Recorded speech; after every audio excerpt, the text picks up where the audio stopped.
that will probably be in the House. So you're expected to see a vote on the Farm Bill tonight in the Senate. Very closely watched bill. Rachel Van Dongen of Politico, thanks so much for joining us this morning. Thank you. A cloudy day here in Washington, D.C. as the U.S. Senate gets ready to meet. Senators will continue debate today over the immigration bill. They're considering whether to bring the bill to the floor for amendments and possible passage. A vote scheduled for tomorrow to limit that debate on the motion to proceed. And this afternoon at 5 Eastern, senators will set aside immigration and take up the Farm Bill. At 5:30, a vote scheduled on a motion and final passage. If approved, it will go on to the House. The Senate will come to order, and the chaplain, retired Admiral Barry Black, will lead the Senate in prayer. Admiral. Let us pray. Almighty God, your law is a lamp, and your teachings illuminate our path. Help us to honor your name. Lord, you know every heart and provide a shield for those who have reverence for you. Today, may our senators find treasures in your wisdom that will enable them to be responsible stewards of their noble calling. As they remember their accountability to you, empower them to live for your glory. O God, our ruler, let your glory be seen in our nation and world. And Lord, we ask your blessings upon Senator Jeffrey Chiesa as he takes his oath today. We pray in your merciful name. Amen. Please join me in the Senate pledge of allegiance. I pledge allegiance to the flag of the United States of America and to the republic for which it stands, one nation, under God, indivisible, with liberty and justice for all.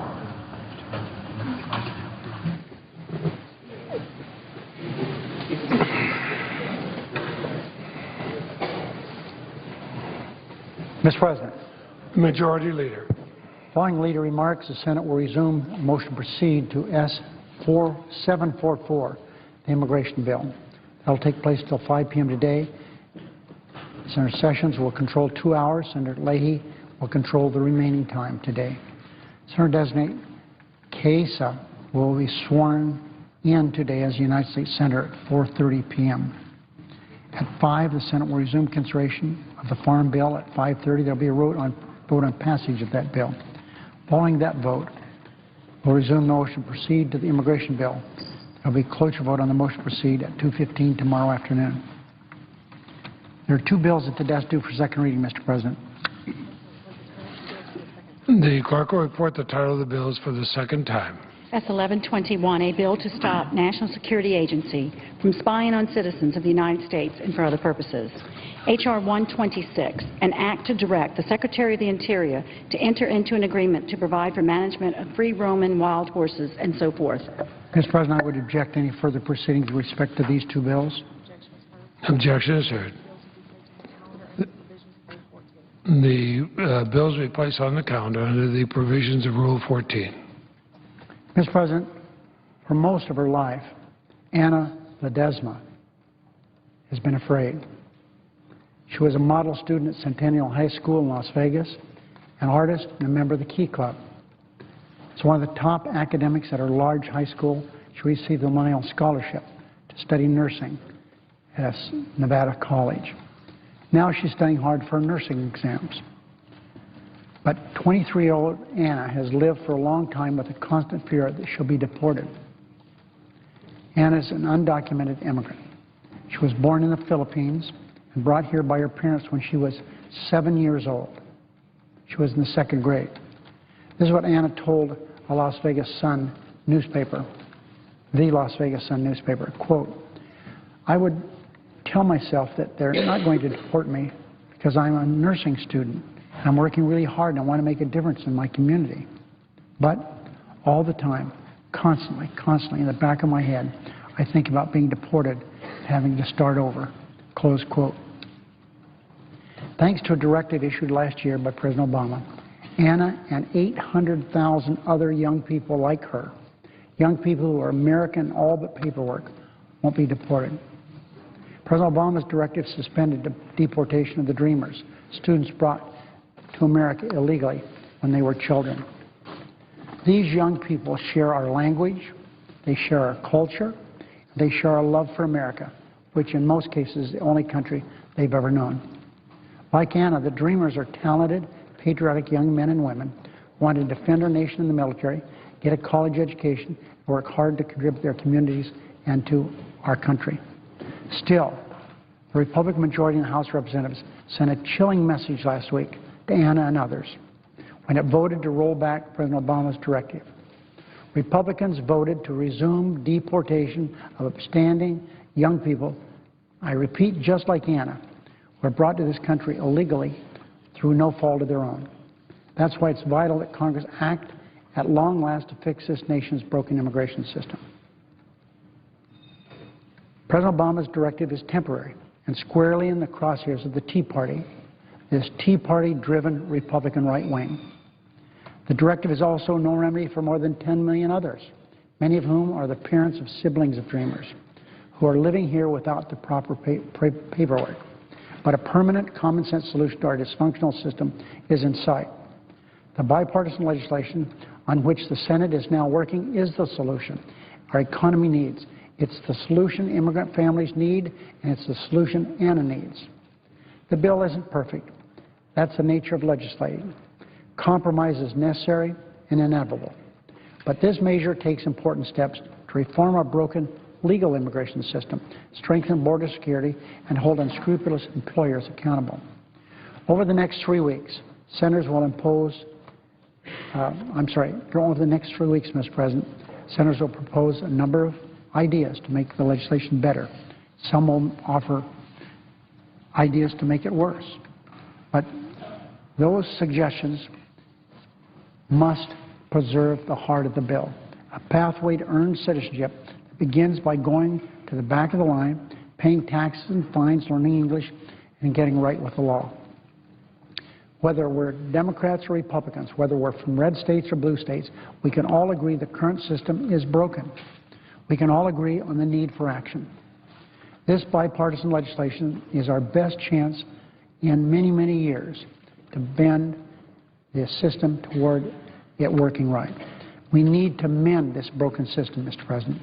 The Senate is about to engage in this important debate, a debate about the kind of country that we are and must continue to be. This nation was founded on the promise that success should not be an accident of birth, but rather the just reward for hard work and determination. It's no wonder so many people from so many nations wish to share that promise, but they can't all get the promise that's coming to America. And that's what this legislation is all about. The United States has always welcomed immigrants, and that's never going to change. For those like Anna, the words of a Jewish proverb are appropriate. Dreams do not die. Dreams do not die. Therefore, it's up to us to help fulfill those dreams and fix our broken immigration system.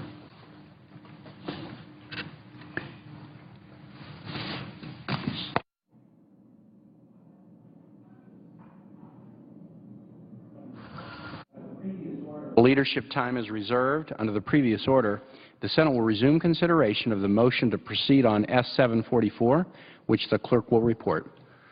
Motion to proceed to calendar number 80, S-744, a bill to provide for comprehensive immigration reform and for other purposes.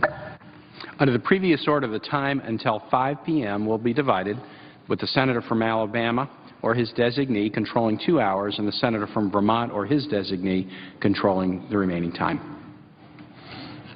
Thank you, Mr. President. Senator from Vermont. Mr. President, when the Senate Judiciary Committee held lengthy and extensive markup sessions to consider the Border Security, Economic Opportunity, and Immigration Modernization Act, or S-744, the bill for us, We worked late into the evenings debating the bill. We actually considered hundreds of amendments. But what was interesting and what we heard the most about was the fact that the public was able to witness our consideration firsthand. They saw all our proceedings streamed live on the committee's website. It was broadcast on C-SPAN. In fact, about a week and a half before the markup began, we had made available on our website proposed amendments, and there were hundreds of them. And then as we made changes or there were developments, we reported it in real time. I know this made a difference because I was receiving emails and calls from all over the country. People watching it, whether they agreed or disagreed in a particular matter, they said how much it meant to them to actually know what the Senate was doing. And members from both sides of the aisle praised the transparent process and the significant improvements the bill made by the Judiciary Committee. And then the bill, as we amended it, was passed out of committee by a bipartisan two-thirds majority. Again, I think because everybody worked together, we set politics aside and said, let's do something the American people can see what we're doing. In many ways, that's the way we did it when I first came to the Senate, except we didn't have a way of streaming things live. We didn't have C-SPAN, so it's even more available now. And I appreciate what President Obama said this weekend about immigration reform. I agree with him. We have to move in a timely way. And, of course, the time is now for the Senate to act. So I hope we can take some of the same steps in the Senate that we took in the Judiciary Committee during our debate in this legislation to have an efficient, transparent process. After all, look at the makeup of the Senate Judiciary Committee. Both parties, and it goes across the political spectrum, as well as geographically, from the West Coast to the East Coast, from southern borders to our northern borders. See, during our committee consideration last month, an editorial in the Barry Montpelier Times-Argus termed our proceedings a lesson in democracy. Our proceedings demonstrate to the American people and the world how the Senate can and should fulfill its responsibility despite our differences. The ranking Republican in the committee, the senior senator from Iowa, and I were on different sides of the legislation, but we were able to work well together. And I hope we can continue to work here on the Senate floor in a bipartisan way. Although he voted against the bill, the senior senator from Iowa said that had his vote been necessary to report the bill to the Senate, he would have voted to do so. I appreciate that sentiment. I look forward to his cooperation. I proposed to Senator Grassley, who's the ranking Republican on the Judiciary Committee, to be managing the bill for the minority, that we try to replicate here in the Senate the fair and transparent process we're able to achieve in the committee.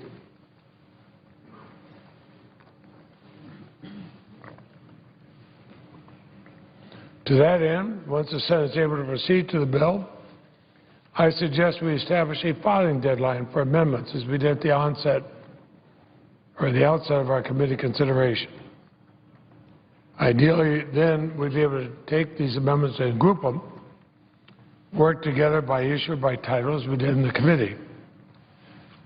Makes it a lot easier for the public and actually for the Senate to know what we're doing on the bill. It will help us with the Senate's timely consideration of legislation. Of course, in order for senators to be able to file amendments and work on the bill, the Senate has to proceed to the bill. Republicans and Democrats work together to develop this legislation. Senators from both sides of the aisle, including the senator from Alabama who's already spoken on the Senate floor at length about this legislation, had amendments adopted in committee. Almost none of the more than 135 amendments adopted by the Judiciary Committee were adopted in party line votes. We had both Democratic and Republican amendments, but they were all adopted in a bipartisan way.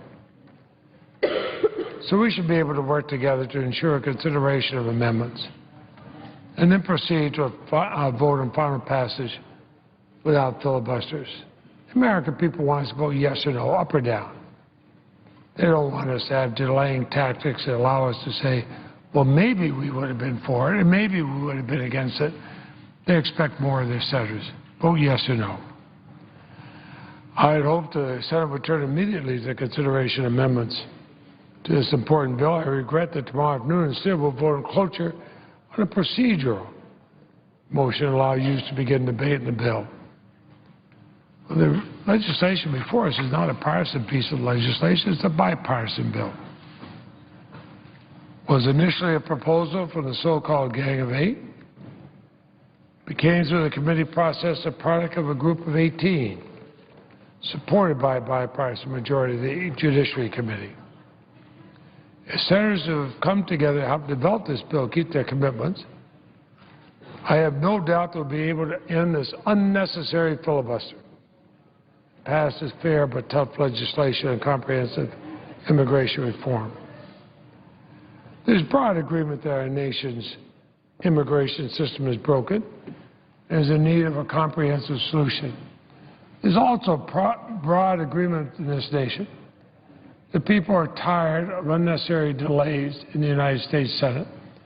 They'd like us to see us do the work that we're paid to do, the work that we're elected to do, and vote yes or no, not continue voting maybe by delaying.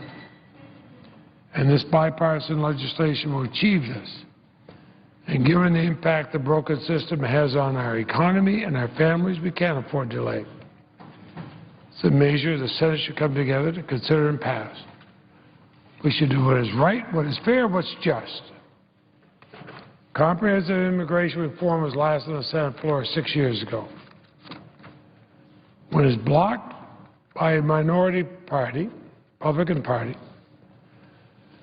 the former chairman of our immigration subcommittee, Ted Kennedy, said, a minority in the Senate rejected a stronger economy that's fairer to our taxpayers and our workers. A minority of the Senate rejected America's own extraordinary immigrant history and ignored our nation's most urgent needs. But we're in this struggle for the long haul. As we continue the battle, we'll have ample inspiration in the lives of the immigrants all around us. He was right. We're back in strength. I had the privilege of serving the United States Senate with Senator Kennedy from the time I arrived until the time he died. I knew how passionate he felt about this. And I also know, both from then and now, a small minority of the Senate that continues to reject this measure should not prevail this time and close the door on so many people in our country, both those who are citizens and those who aspire to become citizens. I've taken inspiration from many sources, from our shared history as immigrants, from the experience of my own grandparents when they came to Vermont, from another country, another language, another culture, from my wife's parents who came to Vermont from another country, another culture, another language, from our courageous witnesses, Jose Antonio Vargas and Gabi Pacheco, as Senator Kennedy noted, from the millions of American families to be more secure when we enact comprehensive immigration reform. During his testimony before the Judiciary Committee, Mr. Vargas asked the committee, what do you want to do with us? What do you want to do with me? Poignant questions. But this legislation answers Mr. Vargas. It sends a message to millions of others who are looking to senators to be true to our extraordinary history and tradition as a nation of immigrants. And I am encouraged that some on the other side of the aisle are signaling their support for this legislation. I welcome the support of those who supported immigration reform in the past, who support this effort again, those who joined with me and others in supporting what President George W. Bush wanted to do with comprehensive immigration reform, and now with President Obama, but also what so many of us here in this Senate want to do. I trust that those Republican senators who helped draft this legislation and helped us greatly, that they'll be with us for the long haul, be firm in their commitments, and will defend the legislation they asked 14 members of the Judiciary Committee to consider and approve. And I will hope and expect that they will not look for excuses to abandon what has been and what needs to be a bipartisan effort. Because everybody had to give some in this bill. Bill now before the Senate's not the bill that I would have drafted.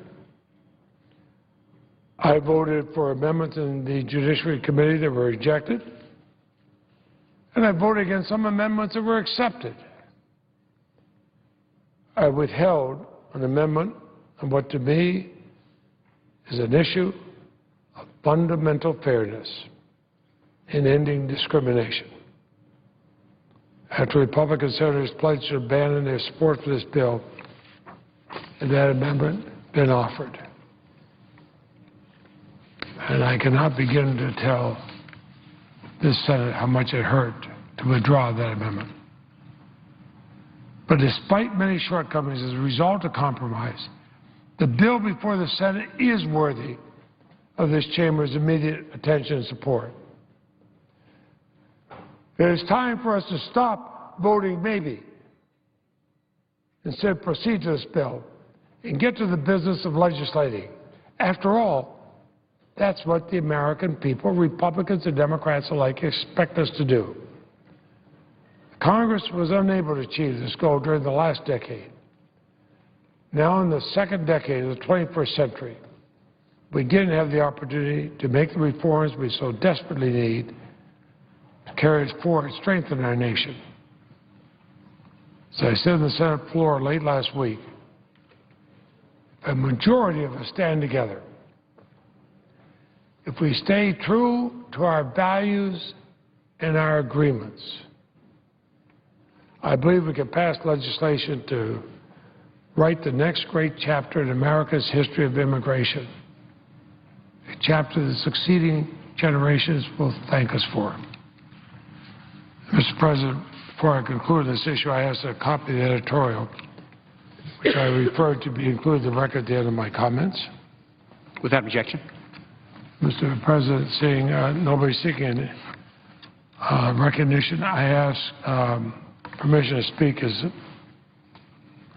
doing morning business on an issue we'll vote on later today. Without objection. Mr. President,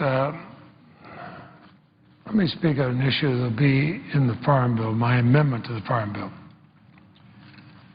As we all know, the Internet has made a fundamental difference in our lives. From how we shop, how we stay connected with one another. There are few aspects of life the Internet does not touch. And in the 21st century, access to high-quality and high-speed Internet is not a luxury, but a necessity. The presiding officer of the Senate, when he served as governor of the Commonwealth of Virginia, worked very hard to get high-speed Internet to his state. But unfortunately, far too many Americans, particularly those living in rural areas, like so many in my own state of Vermont, can only dream about having access to this kind of critical infrastructure. And I think we have to take action to correct this. I am pleased that the Senate will vote today on an amendment I've offered that sets our sights high for real, ultra, high-speed Internet. In some areas, these next-generation networks are already being built.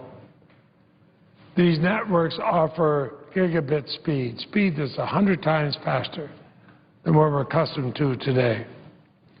These networks, though, bring not just those things we might want to do and communicate with our friends or others, but they bring innovation, they bring jobs.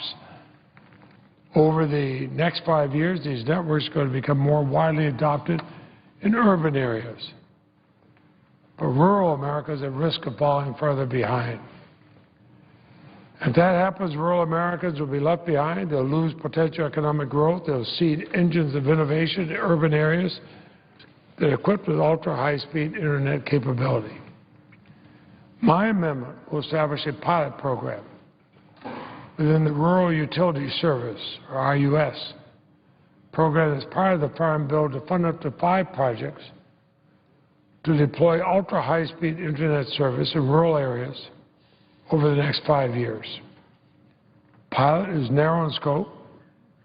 It's carefully crafted to ensure the main focus of the RUS program is deploying service to unserved rural areas, while at the same time giving RUS the flexibility to find the best rural areas to test gigabit service investment. This will actually help pave the way for the Internet infrastructure that rural communities across the nation will need as our economy turns the corner to this next generation of Internet service. It says the rural areas in creating jobs, in establishing the best of life will have the same advantages as the urban area. Actually, the next generation gigabit networks have the potential to transform these rural areas. They can dramatically improve education and health care. They can have the potential to bring the innovation of Silicon Valley to the upper valley of Vermont, to rural areas across the country. Rural America has so much to offer in our way of life, but without the great equalizer of high-speed Internet, it can't live up to its full potential. So now's the time to invest in these networks. One need only look at the number of applications Google received for its Google Fiber project to know that cities and towns throughout the country understand the innovation and economic growth that comes from gigabit networks. If we're going to invest money in rural networks, it makes sense to invest some of it in networks that are going to be what others have called future resilient. The broadband revolution of the last decade brought a bright new future for many areas of the country. But I know firsthand that many rural areas are still playing catch-up.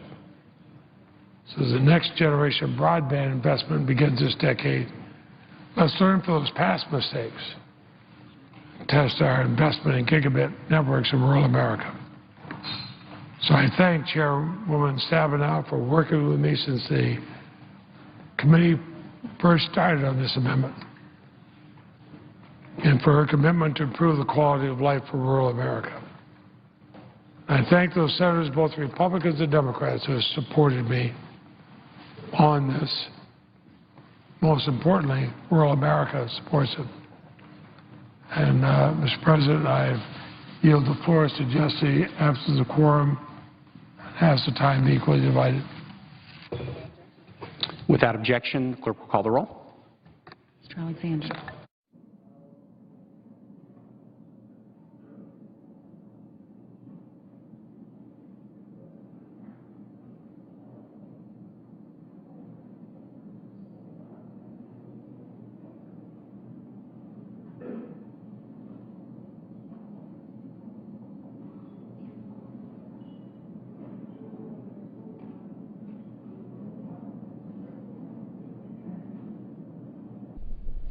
And the Senate today, in a quorum call right now, they'll be debating the immigration bill, whether to bring the bill to the floor for amendments, possible passage.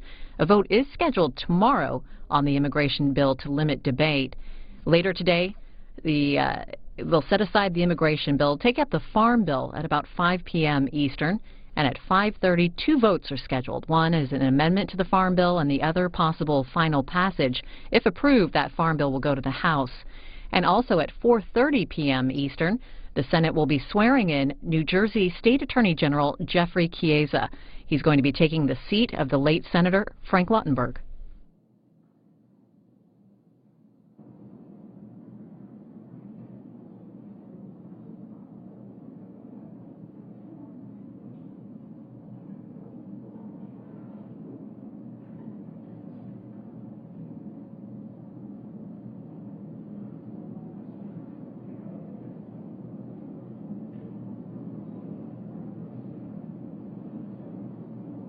The senator from Iowa.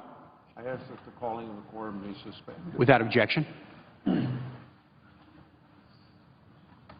As we look forward to a difficult and yet overdue debate about immigration, I want to share my thoughts on the legislation. I want to speak about the committee process as well as the substance of the bill before us. I also want to share my personal experience from the 1980s and how we can learn from history. And finally, I want to express my hope for what I think a bill should look like before it leaves the United States Senate. I don't know of any senator that says the status quo is the way it ought to be. In other words, this issue being on the floor of the United States Senate is very appropriate. But while we're here, we need to concentrate on getting immigration right for the long term. In 1986, the last time we had major legislation going to the president, I was there, I lived it, I voted for it, and I acknowledge that what we did in 1986, we got it wrong. We can't afford to make the same mistakes of yesterday. From our national security to our economic security, too much is at stake. So don't repeat 1986. See that the borders are absolutely secure. No excuses from that point. No exceptions on that point. Now, we are a nation of immigrants, but we're also a nation of laws. It's my solemn responsibility to respect law and ensure the law is upheld. Do it the right way, not the easy way. Take what time is necessary to get it right. We know what happens in Congress works and what doesn't work. And I think if we look back at health care reform as an example, we know that we did it in too hurried of a way, and consequently questions about carrying out that legislation now are legitimate points of discussion. Earlier in the year, when a bipartisan group of 8 senators released their framework for reform, I was optimistic that the authors were going to produce legislation that lived up to the promises.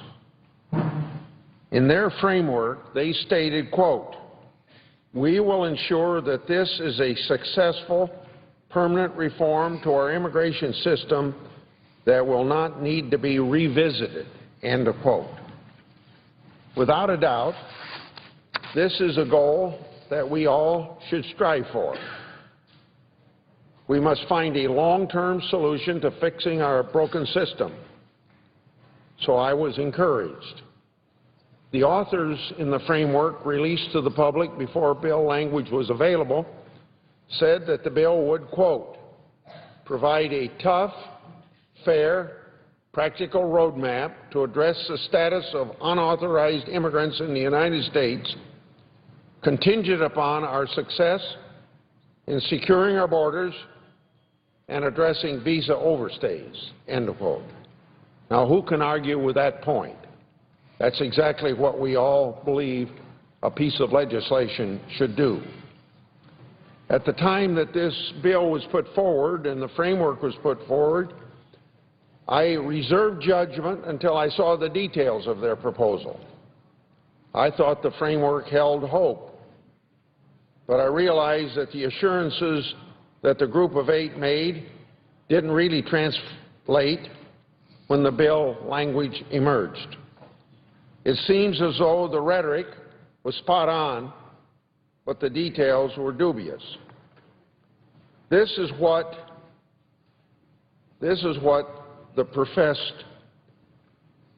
was professed by the authors, that the border would be secured and that the people would earn their legal status.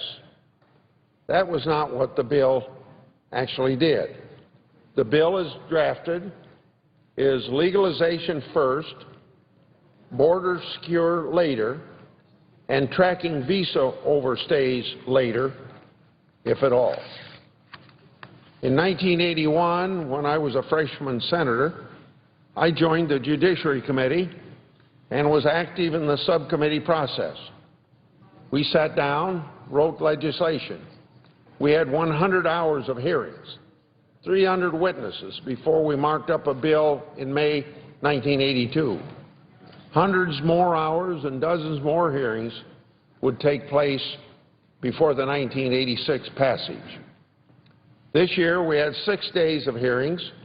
We spent 18 hours and 10 minutes listening to outside witnesses. We had a hearing on the needs of women and children, another hearing focused on, quote, building an immigration system worthy of American values, end of quote. The Judiciary Committee received the bipartisan bill at 2:24 a.m., April the 17th. We held hearings on April the 19th, the 22nd, and the 23rd. We heard from 26 witnesses in 3 days. We heard from the head of the Immigration and Customs Enforcement Agencies Union. We heard from economists and employers, law enforcement and lawyers, professors and advocacy groups. We even heard from people who are undocumented, proving that only in America would we allow someone not right with the law to be heard by the American people. One of the witnesses was Homeland Security Secretary Napolitano. We attempted to learn about how the bill would affect the functions of the executive branch and whether she saw the same flaws that many of us were finding. Unfortunately, we have not received responses from Secretary Napolitano to the questions that we raised at our hearing April 23rd. We should have the benefit of hearing from the Secretary certain questions that are raised about this legislation, particularly when it comes from somebody in the executive branch that has to enforce what's laid before her. After those hearings, a committee was posed to consider the bill through a markup process. Our side of the aisle made it clear that we needed to have an open and transparent process. So we started work on May the 9th. We held 5 all-day sessions where members were able to raise questions, voice concerns, and offer amendments.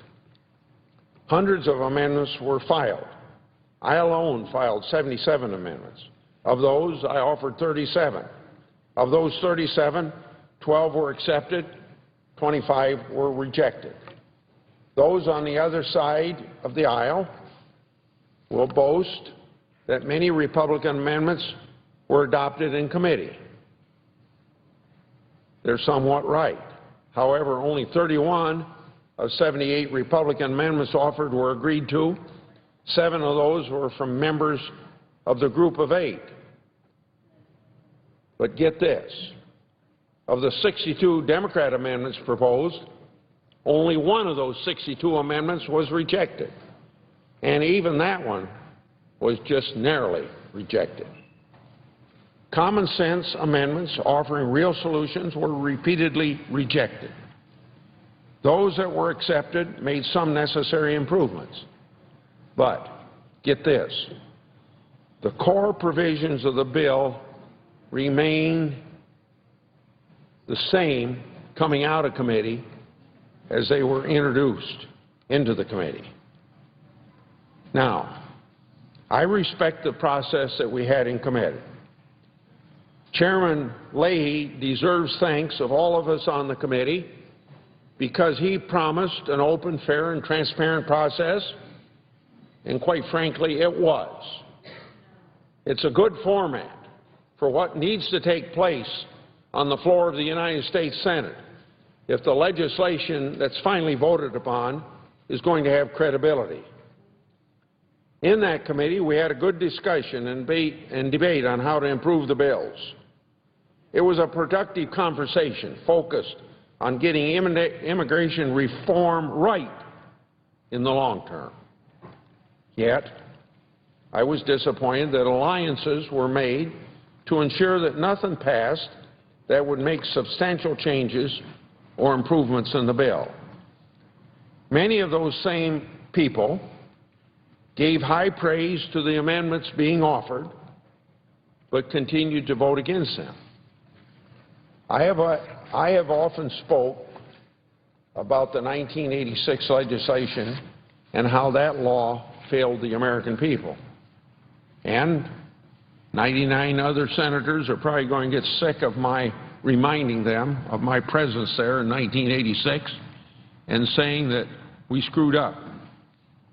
Because at that time, promises were made, and those promises were not kept. We said it was a one-time fix, just like the Group of Eight says they have a one-time fix. But that one-time fix did nothing to solve the problem. In fact, it only made matters worse and encouraged illegality. People came forward for legal status, but many more illegally entered or overstayed their welcome to get the same benefits and chance at citizenship.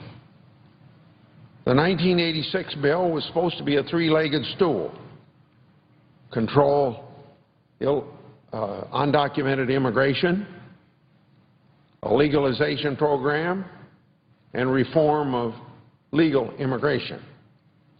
We authorized $422 million to carry out the requirements of the bill and even created a special fund for states to reimburse their costs. The 1986 bill included a legalization program for two categories of people: one for individuals who have been present in the United States since 1982, and the second for farm workers who had worked in agriculture for at least 90 days prior to enactment.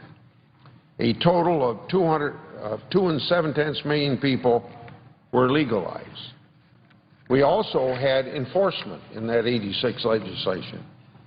For the first time ever, we made it illegal to knowingly hire or employ someone here that was here undocumented.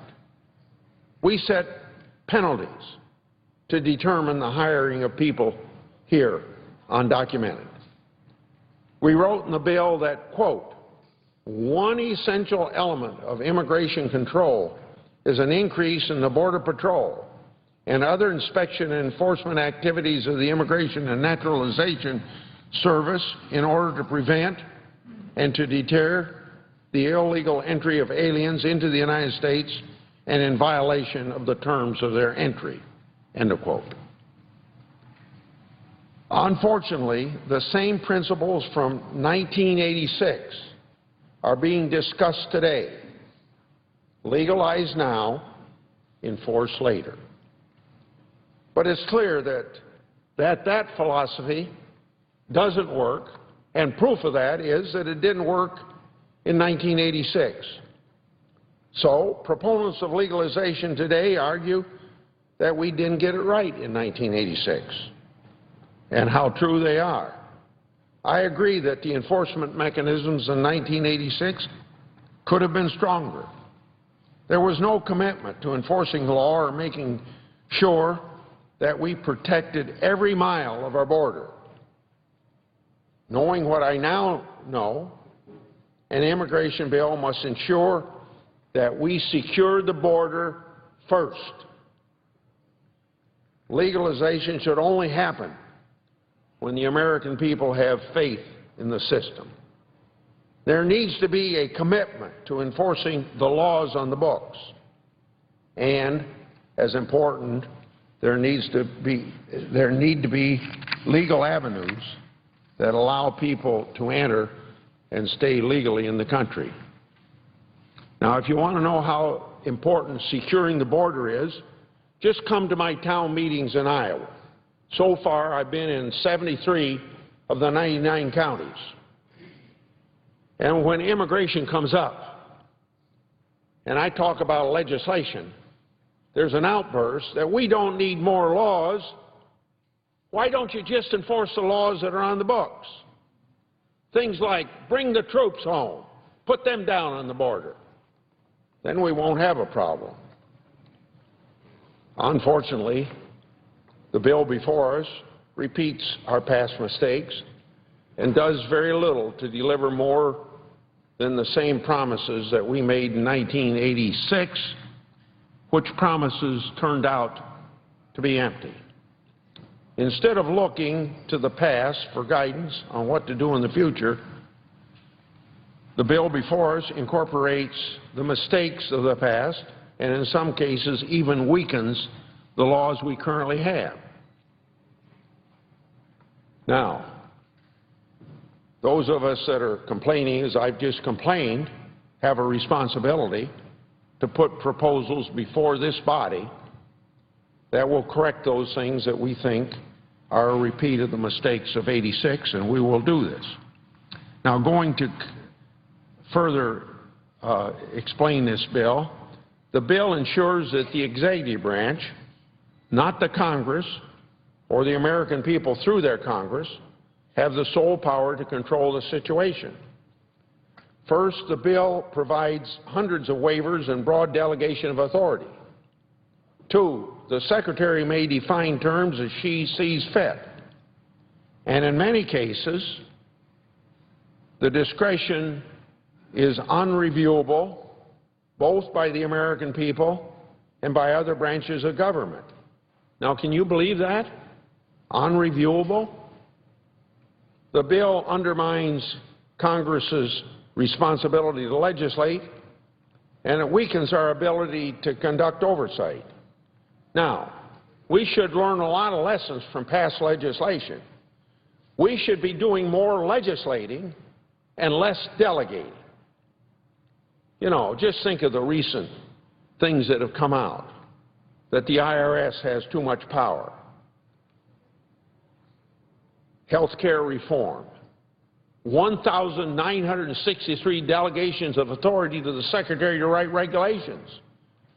Now, you might think you understand 2,700-page piece of legislation that the President signed 4 years ago, but you aren't going to know what that legislation actually does until those 1,963 regulations are written. And I think we're waking up to the fact that we delegated too much and legislated too little. And we shouldn't be making that same mistake with this piece of legislation. And as it's written, we are making that mistake. I wouldn't have such strong resentment about this issue if I knew that I could have faith in this administration or any future administration, and by the time this thing gets down the road, that's going to be a future administration, to actually enforce the law. But show me the evidence. The present administration has curtailed immigration enforcement programs. It claims record deportations. But then what does the President say? He turns around and says that the statistics are, and these are his words, deceptive. The Secretary says that the border is more secure than ever before. But she denounced any notion of securing the border before people here undocumented were given legal status.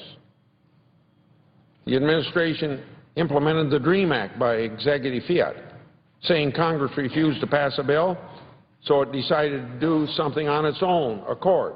Now, it did that 1 year after the President told a group of people he didn't have the authority to do it. And they provided no legal justification for the actions and very few answers about how they were implementing the directive. So, the refusal of any executive branch of government, whether it's Republican or Democrat, to refuse accountability raises a lot of questions.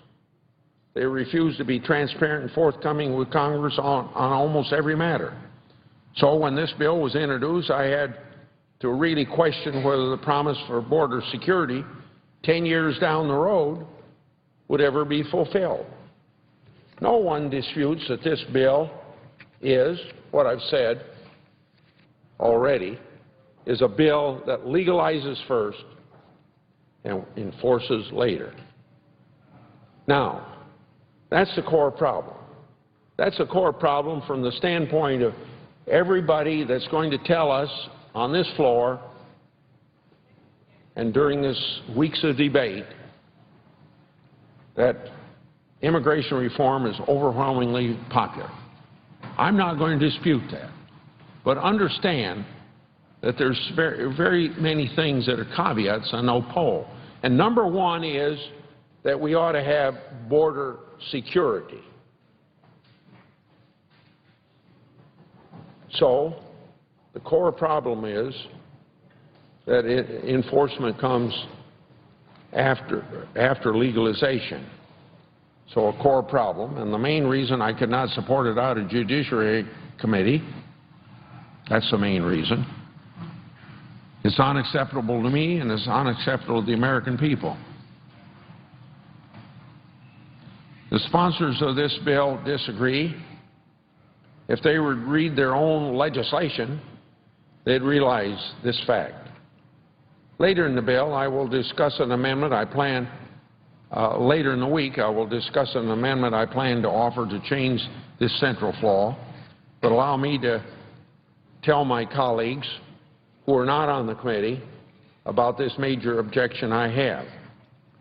We have millions of undocumented people in this country.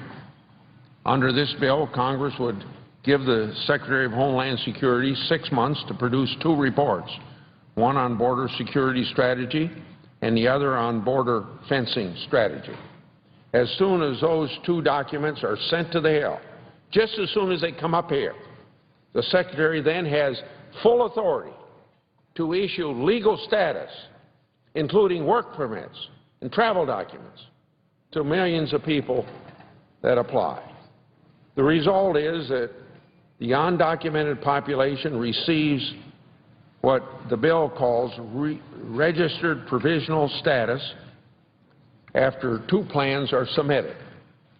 Regional Provisional Immigrant is RPI.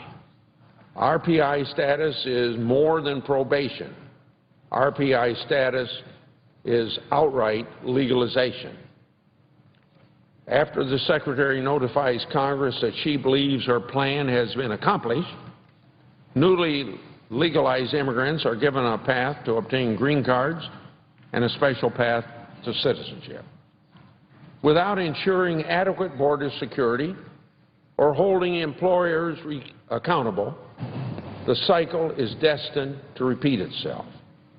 I used the committee process to attempt to strengthen border security. My amendment to fix the trigger so that the Secretary would need to report to Congress on a fast-track system and show that the border was secured to get congressional approval before legalization would proceed was defeated. We used the committee process to try and track who was coming and going from our country. Amendments to require a biometric exit system at all ports of entry, which is current law, were defeated. We tried to hold employers accountable and stop the magnet for illegal immigration. My amendment to speed up implementation of an employer verification system was defeated. At the end of the day, the majority argued against securing the border for another decade. The triggers in the bill that kicked off legalization are ineffective and inefficient.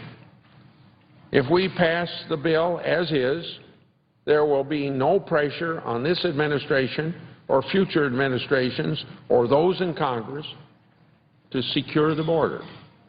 There will be no push by the legalization advocates to get the job done. And this is what's so important about when does legalization take place, before the border is secure or after the border is secure. Because once the plans are presented, there will never be any pressure from advocates for legalization or anybody else that's interested in solving this problem to push to get the job done. Moreover, the bill gives Congress the sole discretion over border security and fencing strategy and implementation of these strategies without any input from Congress. So, we have a lot of questions. Will the Secretary who believes that the border is stronger than ever before be willing to make it even stronger? Will a Secretary who does not believe in biometric exit system is feasible ensure that a mandated system is put in place? Will a Secretary who does not believe anything should stand in the way of legalization ensure that the triggers are achieved? Proponents of the legislation claim that it includes the single largest increase in immigration enforcement in American history. Proponents say that mandatory electronic employment verification is a solution to future illegal immigration. Yet it's concerning that the bill delays for years the implementation of a mandatory electronic employment verification system through which 99 7/10% of all work-eligible employees are confirmed immediately today. I will speak later in the days ahead about how this bill weakens current law, particular laws on the books to deter criminal behavior. It concerns me greatly that the bill that we're about to consider rolls back many criminal statutes, but also that there's nothing in the bill that enhances the cooperation between the federal government and state and local jurisdictions. In fact, it preempts state laws that are trying to enforce federal laws currently in place. We have a lot of work cut out for us. I know that there are some that don't want to see a single change in this legislation. For me, this bill falls short of what I want to see in strong immigration reform, because the fact is we need real reform, not gimmicks that fail to fix a real problem and secure our border. And we need to be fair to millions of people who came here the legal way, not bias the system in favor of those who snuck in through the back door. We need a bill that truly balances our national security with our economic security. Here is what we can do to improve the bill. I remain optimistic that on the floor we can vote on common sense amendments that better the bill. Serious consideration will be given to amendments that strengthen our ability to remove criminal gang members, hold perpetrators of fraud and abuse accountable, and prevent the weakening of criminal law. We must seriously consider how the bill works to the detriment of the American workers and find consensus around measures that require employers to recruit and hire from homegrown talent before looking abroad, but also improving the mechanism by which people can come here when they're needed. We must be willing to close loopholes in our asylum system, prevent criminals and evildoers from gaining immigration benefits, and ensure that we're improving our ability to protect the homeland. I assure my colleagues that I have an open mind on this legislation. I want immigration reform. I want to get it right this time, not make the same mistakes that I did in 1986. I want a bill that I can support, and to do that I need to see a stronger commitment to border security. I need to know that future lawmakers won't be rewarded and that there will be deterrent for people who wish to enter or remain illegally in the country. Basically and simply, I want the words of this bill to match the rhetoric of those proposing the plan. The bill sponsors want a product that can garner around 70 votes in the Senate. Doing so, they seem to think, would send a message to the House that they should just rubber stamp a bill that passed the Senate and send that bill to the President. I don't think that's going to happen. The House is prepared to move on its own legislation. There will be a conference, which is around here, by the way. A conference of two houses will ensure that the bill benefits from various checks and balances that we worship through our Constitution. I'm not trying to jump ahead to the next step of the process. I'm simply telling my colleagues that this bill has a long ways to go through the legislative process. It needs to change before it's accepted by the American people or sent to the President. If they're serious about getting this done, more compromises will be made. Allow me to end by echoing the words of President Reagan. Our objective, these are his words, quote, "Our objective is only to establish a reasonable, fair, orderly, and secure system of immigration into this country, and not to discriminate in any way against particular nations or people. Future generations of Americans will be thankful for our efforts to humanely regain control of our borders and thereby preserve the value of one of the most sacred possessions of our people, American citizenship," unquote, of President Reagan. The path that we take in the days ahead will shape our country for years to come. It's my hope that we can find a solution while learning from our mistakes and ensuring that future generations don't have to revisit this problem down the road. Thank you. I yield the floor. Mr. President. Senator from Utah. Mr. President, our current immigration system is a travesty. It's inefficient, uncompassionate, and dangerous. It doesn't serve America's economic or social interests, and it undermines respect for the rule of law and for our democratic institutions. Fundamental reform is both badly needed and long overdue. That's why I support immigration reform, and it's also